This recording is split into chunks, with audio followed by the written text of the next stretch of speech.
আসসালামু আলাইকুম dear students. আজকে আমরা চেইনিজ সেন্টেন্সের সিম্পল কমপ্লেক্স কম্পাউন্ডের গুরুত্বপূর্ণ কয়েকটি নিয়ম নিয়ে আলোচনা করব ইনশাআল্লাহ। তোমরা জানো চেঞ্জিং সেন্টেন্সের এই টপিকটা খুবই গুরুত্বপূর্ণ এবং একই সাথে খুবই কঠিনও বটে। তো আজ আমরা খুবই সিম্পলি খুবই সহজভাবে এই টপিকটা নিয়ে আলোচনা করব। তোমরা স্ক্রিনে একটা চার্ট দেখতে পাচ্ছ।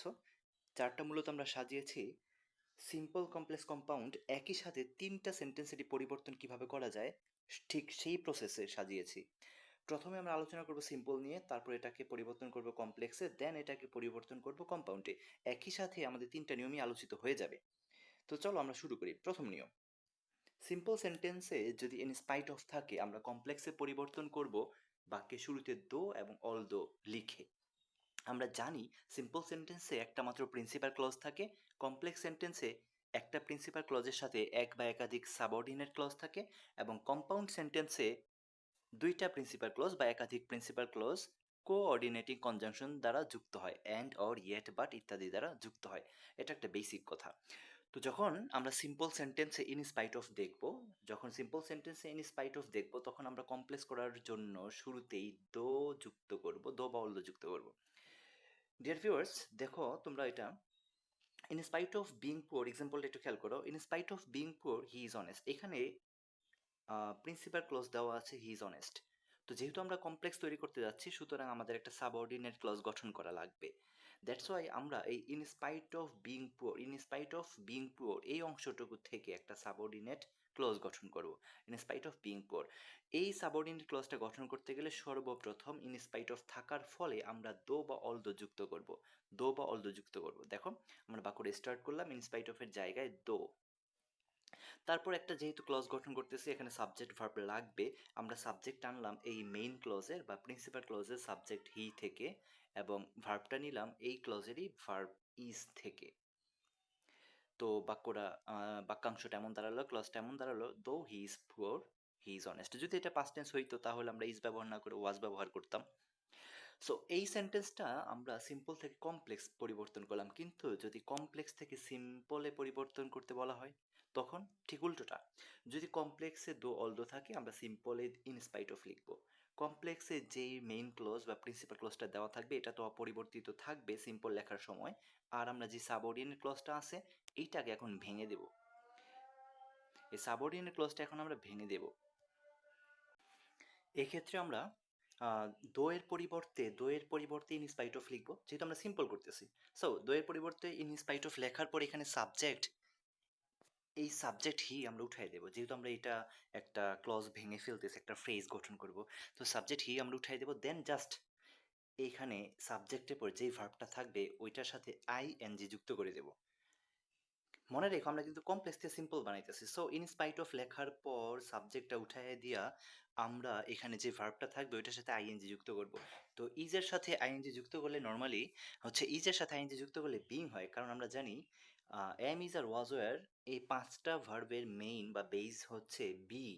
সো যখন আমরা এই am is are was were সাথে আইএনজি যুক্ত করতে যাব তখন মূলত বি এর সাথে আইএনজি হবে, বিং হবে ব্যাপারটা। ঠিক আছে? সো আমাদের বাক্যটা এমন দাঁড়ালো, দো হি ইজ পুয়ার এটাকে আমরা ভাঙলাম, এই সাবঅর্ডিনেট ক্লজটাকে দো এর পরিবর্তে ইন স্পাইট অফ লিখলাম, হি সাবজেক্টটা উঠে গেল, এবং এই ইজের সাথে আইএনজি যুক্ত করে বিং লিখলাম, in spite of being poor. তারপর যে প্রিন্সিপাল ক্লজ আছে যেটা হি ইজ অনেস্ট সেটা একই থাকবে। শেষ। সো আমরা সিম্পল থেকে কমপ্লেক্স এবং কমপ্লেক্স থেকে সিম্পল কিভাবে বানানো লাগে এটা দেখলাম। এবার কম্পাউন্ড বানানোটা একেবারেই সহজ। আমরা দুইটা ক্লজের মাঝখানে শুধুমাত্র বাট যুক্ত করে দেব। দুইটা প্রিন্সিপাল ক্লজের মাঝখানে শুধুমাত্র বাট যুক্ত করে দেব। তাহলে ব্যাপারটা এমন দাঁড়ায়, he is poor but he is honest. He is poor but he is honest. এখন এসব ক্ষেত্রে যদি কম্পাউন্ড সেন্টেন্সে যদি সাবজেক্ট উভয় ক্লজে একই হয় এবং ভার্ব উভয় ক্লজে একই হয়, সেক্ষেত্রে আমরা দ্বিতীয় ক্লজে সাবজেক্ট ভার্বটা উল্লেখ না করলেও পারি। এর জন্য এই বাক্যটা এমন হয়েছে, he is poor but honest. But he is honest হওয়ার কথা ছিল, কিন্তু উভয় ক্লজে যেহেতু হি ইজ আছে, সেজন্য আমরা দ্বিতীয় ক্লজে হি ইজটা না লিখে শুধু অনেস্টটা লিখছি। তো আশা করছি তোমরা 1 নম্বর নিয়মটা পুরোপুরি বুঝতে পেরেছো। এবার আমরা 2 নম্বর নিয়মটায় যাব। সিম্পল সেন্টেন্সে যদি বাই এর পর ভার্বের সাথে আই এন জি থাকে, আমরা কমপ্লেক্স করার সময় সাবঅর্ডিনেট ক্লজটা গঠন করব ইফ দ্বারা। সাবঅর্ডিনেট ক্লজটা গঠন করব ইফ দ্বারা। আমরা জানি সিম্পল সেন্টেন্সে একটা প্রিন্সিপাল ক্লজ তো দেওয়াই থাকে।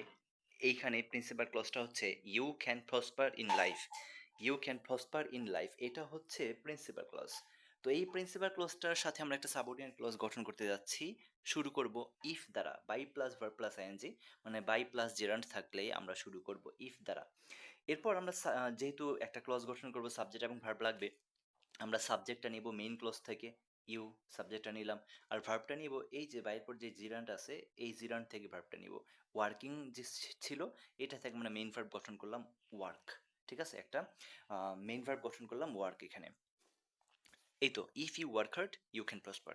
এখন ইউ ক্যান প্রসপার এখানে যদি ইউ কুড প্রসপার থাকতো তাহলে কিন্তু আমরা এই ওয়ার্ক ভার্বটা ভি2 লিখতাম, ইফ ইউ ওয়ার্কড হার্ড এমন লিখতাম। ঠিক আছে, সো এইটা যদি এবার আমরা একটু উল্টাভাবে দেখি, মানে কমপ্লেক্স থেকে যদি সিম্পল বানানো কিভাবে করতে হয় এটা যদি দেখি, তাহলে হচ্ছে কমপ্লেক্সে যদি ইফ থাকে আমরা সিম্পল করার সময় বাই প্লাস জেরান্ট দ্বারা স্টার্ট করব।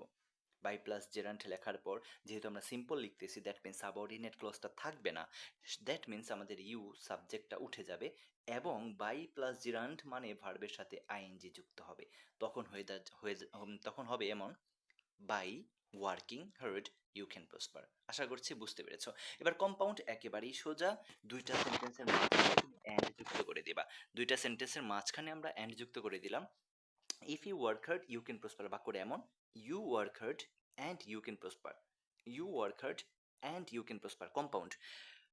কিন্তু আমরা এই বাক্যটায় মানে যে বাই প্লাস জেরান্ট বা এই নিয়মটা ইফ যুক্ত নিয়মটা যখন কম্পাউন্ড করতে যাব, যদি ইউ সাবজেক্ট থাকে তখন আমরা ইউ সাবজেক্টে গোপন রাইখা বাক্যটা ইম্পারেটিভ বানায় ফেলবো। যে বাক্যটা ছিল এমন, if you work hard, you work hard, বাক্যটা ছিল you work hard and you can prosper in life. আমরা ইউ সাবজেক্ট থাকায় ইউটা গোপন করে ভার্ব দ্বারা শুরু করে ইম্পারেটিভ সেন্টেন্স বানাই দিলাম, work hard and you can prosper in life. আশা করছি 2 নম্বর নিয়মটা বুঝতে পেরেছো। এবার আমরা 3 নম্বর নিয়মটা দেখবো।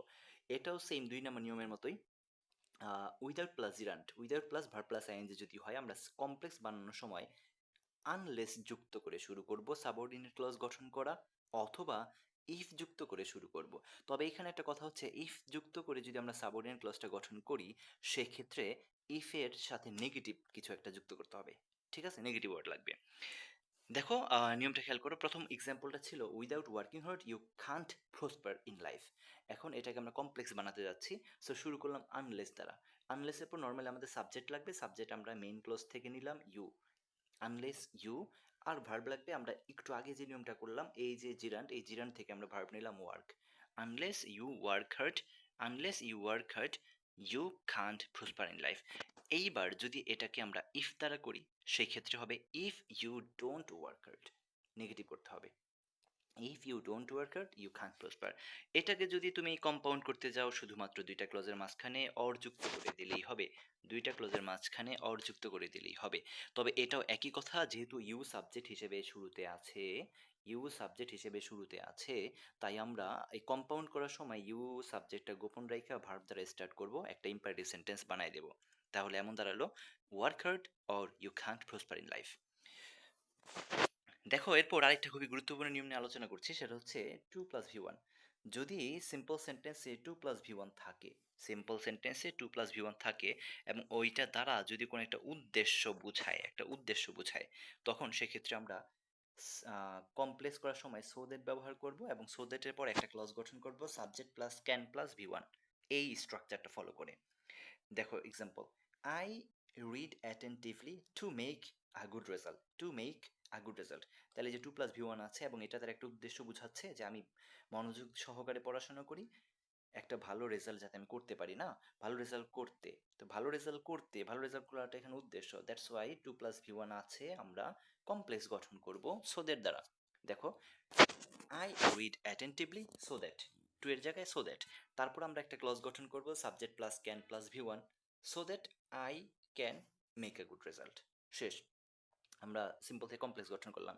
এবার উল্টা যদি করি কমপ্লেক্স থেকে সিম্পল, তাহলে ব্যাপারটা উল্টে যাবে।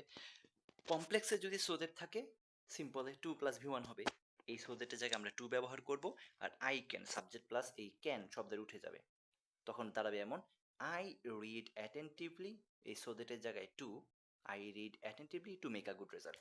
শেষ। কম্পাউন্ড কম্পাউন্ড করার ক্ষেত্রে আমরা এখানে and dot dot want to ব্যবহার করব। And dot dot want to কেমন? দেখো এক্সাম্পলটা খেয়াল করো। আই রিড অ্যাটেন্টিভলি অ্যান্ড এর পর এই একটা সাবজেক্ট যুক্ত করব and I want to make a good result. শেষ। ওকে, আশা করছি তোমরা এই নিয়মটা বুঝতে পেরেছো। তারপর ৫ নম্বর নিয়মটা একটু খেয়াল করো। ৫ নম্বর নিয়মটা হচ্ছে, যদি বাক্যে টু প্লাস টু থাকে, sorry, too dot dot to থাকে, সেক্ষেত্রে আমরা কমপ্লেক্স করব so dot dot dot that, এই নিয়মটা ফলো করে। যেমন, he is too poor to buy a shirt, he is too poor to buy a shirt, too dot dot to. এবার আমরা এটাকে কমপ্লেক্স করব সো দ্যাট দ্বারা। এই টু এর জায়গায় আমি সো দ্যাট লিখলাম, লিখলাম, হি ইজ সো পুয়ার, আর এই টু এর জায়গায় আমি দ্যাট লিখলাম, he is so poor that. তারপর নতুন ক্লজ গঠন করব, সাবজেক্ট প্লাস ক্যান বা can not plus V one. তাহলে আমাদের উত্তরটা দাঁড়ালো, he is so poor that he can't buy a shirt, he can't buy a shirt. Okay, এবার এটাকে যদি তুমি কম্পাউন্ড করতে যাও তাহলে এই ব্যাপারটা একেবারেই easy. Very dot dot and যুক্ত করবা, সো এর জায়গায় ভেরি, আর দ্যাটের জায়গায় এন্ড। দেখো বাক্যটা এমন দাঁড়ালো, he is very poor and he can't buy a shirt. এই সো এর জায়গায় আমি ব্যবহার করলাম very, he is very poor, আর এই দ্যাটের জায়গায় ব্যবহার করলাম and, he is very poor and he can't buy a shirt. আশা করছি এই নিয়মটা বুঝতে পেরেছো। তো ডিয়ার ভিউয়ার্স, আজকে আমরা 5টা নিয়ম নিয়ে আলোচনা করলাম ইনশাআল্লাহ। সামনে অন্য কোনো ভিডিওতে আরো বিস্তারিত আরো বেশ কিছু নিয়ম নিয়ে আলোচনা করব। সো আশা করছি আমাদের আজকের আলোচনাগুলো তোমরা বুঝতে পেরেছো।